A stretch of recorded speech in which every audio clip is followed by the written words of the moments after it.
Hi friends, welcome to Rekha's kitchen. இன்னைக்கு நம்ம ரொம்ப டேஸ்டாக சூப்பராக அல்வா எப்படி செய்யறதுன்னு பார்க்கலாம். வாங்க வீடியோக்குள்ளே போகலாம். அதுக்கு முதல்ல நான் ஒரு பாத்திரம் எடுத்திருக்கேன், ஒரு பவுல் எடுத்திருக்கேங்க.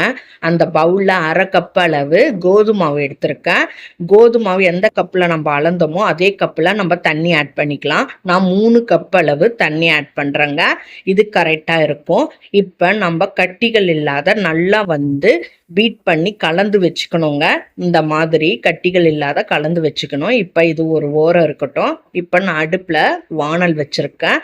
அதில் 1 டீஸ்பூன் நெய் ஆட் பண்ணுறாங்க. ஆட் பண்ணி நம்ம முந்திரி பருப்பை வறுத்துக்கலாம். வறுத்து நம்ம எடுத்து வச்சுக்கணுங்க. இப்போ நான் ஒரு பவுல் வச்சுருக்கேங்க. அந்த பவுலில் 4 டேபிள் ஸ்பூன் சர்க்கரை எடுத்திருக்கேன். அது கூட கொஞ்சம் தண்ணி ஆட் பண்ணி நம்ம நல்லா கலந்து விட்டுக்கிட்டே இருக்கணும்.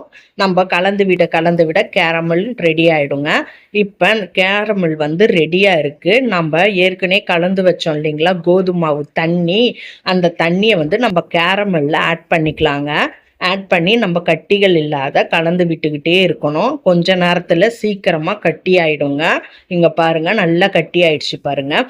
நம்ம கிண்டிக்கிட்டே இருக்கணும். கிண்டிக்கிட்டே இருந்து நம்ம 1 கப் அளவு சர்க்கரை ஆட் பண்ணியிருக்கேங்க. சர்க்கரை ஆட் பண்ணி நம்ம நல்லா கலந்து விட்டுக்கிட்டே இருக்கணும். அது கூட ஒரு பிஞ்ச் அளவு சால்ட் ஆட் பண்ணிக்கலாம். சால்ட்டு போட்டு நம்ம நல்லா கலந்து விட்டுக்கிட்டே இருக்கணும். இந்த அளவுக்கு கலந்து விட்டதுக்கப்புறம் ஏலக்காய் 2 நசுக்கி வச்சுருக்கேன், அதையும் ஆட் பண்ணிக்கலாம். ஆட் பண்ணி அது கூட நெய்யும் ஆட் பண்ணி நம்ம கிண்டிக்கிட்டே இருக்கணும். நம்ம கைவிடாத கிண்டிக்கிட்டே இருந்தால் அல்வா நல்லா திரண்டு வருங்க. மறுபடியும் நம்ம நெய் ஆட் பண்ணிக்கலாம். நெய் தேவைப்படும் போதெல்லாம் நம்ம நெய் ஆட் பண்ணி தான் நம்ம கிண்டிக்கிட்டே இருக்கணும். ஏன்னா அல்வா நல்லா திரண்டு வரணும். அதனால் நம்ம நெய் ஆட் பண்ணாதான் சூப்பராக திரண்டு வருங்க. நம்ம நெய் ஆட் பண்ணிக்கிட்டே இருக்கணும் நல்லா. இங்கே பாருங்கள் எந்த அளவுக்கு நல்லா பேனில் ஒட்டாத திரண்டு வருது பாருங்கள். மறுபடியும் நம்ம நெய் ஆட் பண்ணி நல்லா கிண்டி கொடுத்துக்கிட்டே இருப்போம்.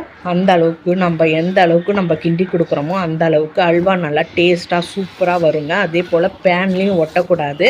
இங்கே பாருங்கள், லாஸ்ட்டாக நம்ம முந்திரி பருப்பு வறுத்ததை ஆட் பண்ணிக்கலாம். ஆட் பண்ணி நம்ம நல்லா கிண்டி விட்டுக்கிட்டே இருக்கணும். அவ்வளோதான், சூப்பராக நம்மளோட அல்வா ரெடி ஆயிடுச்சு. நான் ஒரு பிளேட்லேயும் மாற்றி காட்டுறேன் பாருங்கள் எப்படி இருக்குன்ட்டு.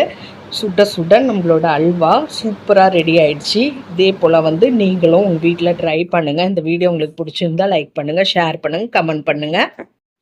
மறக்காமல் சப்ஸ்கிரைப் பண்ணுங்கள். தேங்க்யூ ஃபார் வாட்சிங்.